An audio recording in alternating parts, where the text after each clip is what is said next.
उत्तर प्रदेश निकाय चुनाव आरक्षण मामले में 24 मार्च को इसकी सुनवाई की जाएगी। ऐसे में सरकार भी इसकी पैरवी करता नजर आएगा, यानी कि कोर्ट से अनुमति मांगता हुआ नजर आएगा। अब आरक्षण मामले को लेकर जिस तरीके से विवाद खड़ा हुआ था और इस विवाद के बाद से मामला कोर्ट जा पहुंचा था, अब कोर्ट की तरफ सबकी निगाहें होंगी कि आखिर 24 मार्च को जो निकाय चुनाव को लेकर के फैसला आएगा वो कितना आरक्षण के मामले में सही होगा। ऐसे में अब सरकार भी इसकी पैरवी करती हुई नजर आएगी। इससे पहले कैबिनेट भी इसकी अध्यादेश को रखा गया था, वहां भी इस अध्यादेश को मंजूरी मिली थी। अब निकाय चुनाव की जिम्मेदारी सरकार पर भी होगी कि कैसे इस बार निकाय चुनाव संपन्न कराती है। ऐसे में उत्तर प्रदेश के लिए बड़ा एक आयोजन माना जाएगा। उमेश पाल हत्याकांड के बाद आज एक नया सीसीटीवी फुटेज वायरल हो रहा है। सीसीटीवी फुटेज में साफ देखा जा सकता है कि जब सुलेमसराय इलाके में उमेश पाल की हत्या हुई थी, उस वक्त उमेश पाल को जब पहली गोली लगी थी, उसके बाद जब वो अपने घर के लिए गली के अंदर भाग रहे थे तो किस तरीके से अतीक अहमद के लड़के असद ने उन पर गोलियों की बौछार की थी। उमेश पाल हताहत थे, वो गली के अंदर भाग रहे थे, लेकिन असद उनको दौड़ा रहा था और दौड़ा दौड़ा के उनको तब तक गोलियां मारी गई हैं जब तक उमेश पाल पूरी तरीके से जख्मी नहीं हो गए, मरणासन्न नहीं हो गए। फिलहाल इस सीसीटीवी के सामने आने के बाद से स्थिति एकदम स्पष्ट है कि किस तरीके से हत्यारों ने दिन दहाड़े इस गुस्ताखी वारदात को अंजाम दिया है। निश्चित तौर पर उससे समाज में लोगों के अंदर जो डर पैदा हुआ था, लोगों के अंदर जो भय पैदा हुआ था, उसको निकालने के लिए सूबे की योगी सरकार लगातार कवायद कर रही है। इन शूटरों को पकड़ने के लिए लगातार पुलिस की 12 टीमें लगी हुई हैं जो लगातार छापेमारी कर रही हैं, इन अपराधियों को पकड़ने का प्रयास कर रही हैं और निश्चित तौर पर ये अपराधी जहां कहीं भी छुपे होंगे वो जल्द जल्द सलाखों के पीछे होंगे। देखिए, जौनपुर पुलिस अधीक्षक अजय पाल शर्मा के नेतृत्व में आज बड़ा अपराधी मुठभेड़ में मार गिरा है। 15 दिन पहले सतना में लूट और हत्या जैसे संगीन धाराओं में वांछित था। कई जिलों में इसका खौफ था। लूट, हत्या जैसे तमाम संगीन धाराएं लगी थी। सुभाष यादव गैंग का यह सदस्य था आनंद यादव, जिसको आज बक्सा थाना क्षेत्र में पुलिस मुठभेड़ में मार गिरा है। इसमें क्राइम ब्रांच के जो एसओजी प्रभारी थे उनके हाथ में गोली लगी है। लेकिन जिस नाम से अजय पाल शर्मा जाने जाते हैं, इनकाउंटर स्पेशलिस्ट के नाम पर, आज यह बड़ी कामयाबी मिली है अजय पाल शर्मा को। और क्योंकि यहाँ पर लगातार जब से पुलिस अधीक्षक के रूप में चार्ज लिए हैं तब से यहाँ पर ऑपरेशन लंगड़ा के तहत ये कार्य कर रहे हैं। अपराधियों में खौफ है, लेकिन आज बड़ी कामयाबी अजय पाल शर्मा को मिली है। अब अपराधियों में किस तरह का खौफ होगा यह देखना होगा। प्रधानमंत्री नरेंद्र मोदी एक बार फिर वाराणसी आ रहे हैं और ये तारीख 24 तारीख मुकर्रर है। समझा जा सकता है 24 मार्च को काशी सहित पूर्वांचल वासियों को हजारों करोड़ रुपए का एक बार फिर से प्रधानमंत्री के द्वारा सौगात मिलेगा। इन सौगातों में जहां विकास की तमाम अवसर होंगे, मौके होंगे, वहीं दूसरी ओर बढ़ते हुए काशी के कदम में चार चांद, या ये कहा जाए कि और भी बढ़ती हुई कदम का एक परिचायक होगा। इसके पूर्व कल योगी आदित्यनाथ न केवल बनारस पहुंच रहे हैं बल्कि पूरी तैयारी का जायजा लेने का भी प्रयास करेंगे।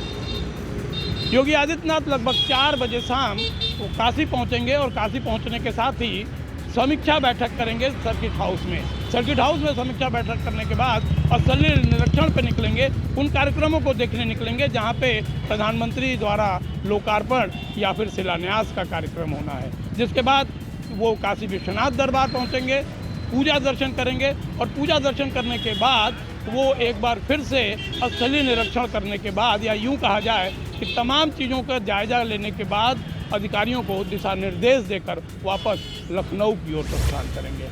आवागमन के लिए सबसे सरल माध्यम रोडवेज बस और रेलवे को बताया जाता है, जो कि लोगों को सुरक्षित गंतव्य स्थानों तक पहुंचाने में मदद करती है। देश में तमाम पर्व होते हैं जो कि वहां पर भीड़ तंत्र हावी रहता है और लोगों को सुरक्षित पहुंचाने का एक बड़ा समस्या रहती है। इस बार होली के पर्व को लेकर यूपी रोडवेज ने 500 बसें लगाकर लोगों को सुरक्षित गंतव्य स्थानों तक पहुंचाने का बीड़ा उठाया और इस बार रिकॉर्ड तोड़ 10 करोड़ की आय अर्जित की।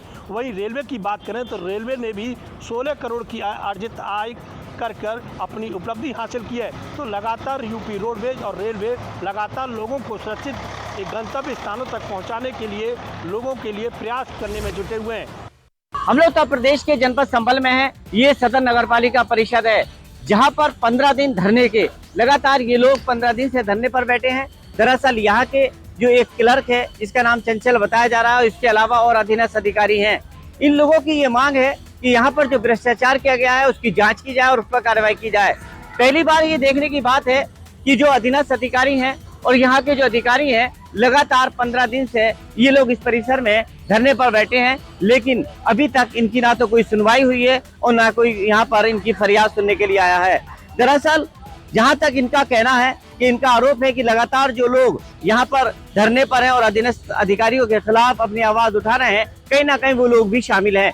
फिलहाल यहाँ पर कई सामाजिक संस्थाओं के लोग इनसे आकर मिले हैं, कई लोगों ने इनको समर्थन दिया है। यहाँ तक कि जो भारतीय जनता पार्टी के जो बड़े बड़े वरिष्ठ नेता हैं वो भी इनको आश्वासन देकर गए हैं कि हम आपकी बात ऊपर तक रखेंगे। लेकिन अभी तक धरने का 15 दिन चल रहा है, ये लोग यहाँ पर लगातार धरने पर बैठे हैं, रात दिन यहीं पर जमावड़ा इन लोगों का लग रहा है, लेकिन इनकी ना तो कोई फरियादी सुन रहा है और ना ही अभी तक किसी तरह से इनकी कोई सुनवाई हो रही है। दरअसल क्योंकि इनका एक कहना है कि लगातार यहाँ कोई साजिश रच सकता है, इस साजिश को खत्म करने के लिए कि इनके खिलाफ कोई षड्यंत्र न रचे, इसलिए इन्होंने पूरा धरना प्रदर्शन सीसीटीवी कैमरे में मैं दिखाना चाहूंगा। ये कैमरे लग रहे हैं, यहाँ पर पूरा रिकॉर्डिंग हो रहा है, लगातार इस सीसीटीवी कैमरे में इनका धरना प्रदर्शन चल रहा है ताकि यहाँ पर इन पर कोई गलत आरोप न लगाए और न इनको फांसने की कोशिश करे। फिलहाल जिस तरह से बताया जा रहा है कि जो यहाँ के जो क्लर्क है, जो चंचल है, उस पर भ्रष्टाचार का आरोप लगाया है, लेकिन फिलहाल अगर देखा जाए तो सरकारी तंत्र नहीं जुड़ रहा। आखिर डीएम मनीष बंसल और यहाँ के उच्च अधिकारी क्या कर रहे हैं, क्यों इनकी फरियाद नहीं सुनना, इसके पीछे क्या राज है? सीधी तौर पर इनका जो आरोप है, नगर पालिका कर्मचारी और नगर पालिका अधिकारी जो भी इसमें शामिल हैं उनके खिलाफ जांच की जाए। अब इनका आगे का जिस तरह से संभल के सांसद डॉक्टर शफीकुर रहमान पर, संभल के विधायक इकबाल महमूद, इसके अलावा गिन्नौर के राजू मंत्री और डीएम और एडीएम सभी से मिल चुके हैं, लेकिन अभी तक कोई इनकी सुनवाई नहीं हुई है। अब देखना यह है कि किस तरह से रुख बैठता है, किस तरह से इनकी सुनवाई होती है और किस तरह से इस नगर पालिका के भ्रष्टाचार का पर्दाफाश होता है। फिलहाल ये लोग 15 दिन से धरने पर बैठे हैं। बिजनौर के कलेक्ट्रेट में और सीधे आपको लेके चलता हूँ ऐसी तस्वीरों के बीच में जिसे देख के आप भी कहेंगे कि ये सरकारी स्कूल में हो क्या रहा है। जी हाँ, मैं बात कर रहा हूँ बिजनौर के नजीबाबाद तहसील ब्लॉक तिरथपुर गांव मिर्ज़ापुर की, जहां एक सरकारी स्कूल में बच्चों से मजदूरी कराई जा रही है। सीधा उसका वीडियो जैसे वायरल होता है तो हमने बात की ग्राम प्रधान जी से, तो उनका कहना है कि मैंने वीडियो बना, उसको वायरल की और उसकी शिकायत उच्च अधिकारी से कर दी है, लेकिन आगे क्या बात होती है वो तो अधिकारी जाने। हम बात कर रहे हैं आखिर ऐसा क्यों होता है, लगातार वीडियो वायरल होती है, प्रशासन क्यों नहीं इस बात पर ध्यान देता है।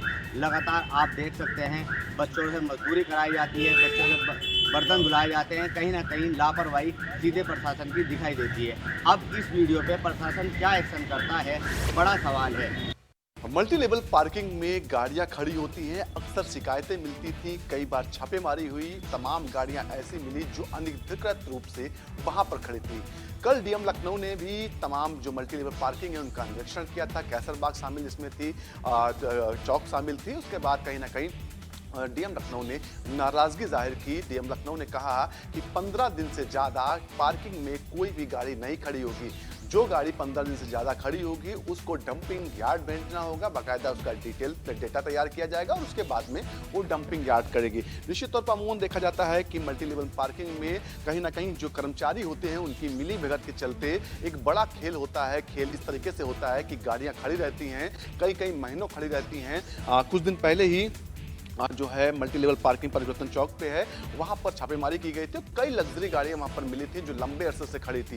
निश्चित तौर पर ऐसे में कहीं ना कहीं ये चीज़ें होती हैं कि चोरी की गाड़ियाँ होती हैं, उनको क्या करते हैं चोर जो होते हैं चोरी करते हैं, उसके बाद जो मल्टी लेवल पार्किंग है वहाँ खड़ी करते हैं, कई महीनों तक सूद नहीं लेते। उसके बाद जब धीरे धीरे पुलिस भी शिथिल पड़ जाती है, उसके बाद इन गाड़ियों को बाहर भेजा जाता है। तो ऐसे में कहीं ना कहीं जो डीएम की नाराजगी है वो बहुत जायज़ है, क्योंकि इससे अगर गाड़ियाँ 15 दिन से ज़्यादा नहीं खड़ी होंगी, वो डंपिंग यार्ड खड़ी हो जाएंगी, तो निश्चित तौर पर उनकी जो डिटेल डेटा होता है वो अधिकारियों के पास रहता है। अगर कोई अनहोनी हो या फिर किस तरीके और समस्या होती तो वो उसको चेक कर सकते हैं। लखनऊ से न्यूज़ ब्यूरो इंडिया के लिए अश्विनी कुमार के साथ। पुलिस अधीक्षक अतुल शर्मा के नेतृत्व में पीलीभीत पुलिस के तेवर हर जगह तीखे नजर आ रहे हैं। हर जगह पुलिस जो अपराध हो रहे हैं उन पर अंकुश लगाती हुई नजर आ रही है। ऐसा ही जो पीलीभीत की पुलिस है, पूरनपुर कोतवाली की भी अगर हम बात करें तो वहां भी पुलिस के तेवर तीखे नजर आए हैं और 5 लोगों पर जो गौकसी जैसे जघन्य अपराध को करते नजर आए हैं, कई तरह के अपराधों में शामिल रहे हैं। 5 लोगों पर पूरनपुर कोतवाली में गैंगस्टर मुकदमा दर्ज किया गया है। तो इस तरह से पुलिस प्रशासन की ये बड़ी कार्रवाई करते हुए आप देख सकते हैं पीलीभीत जनपद में। वहीं पूरनपुर की अगर जो हम बात कर रहे हैं तो जो 5 गैंगस्टर लोगों पे लगाई गई है अपराधों को लेकर के, उसमें एक महिला भी है। तो इस तरह से जितने भी अपराधी हैं, पुलिस प्रशासन का चाबुक उन पर चलता नजर आ रहा है।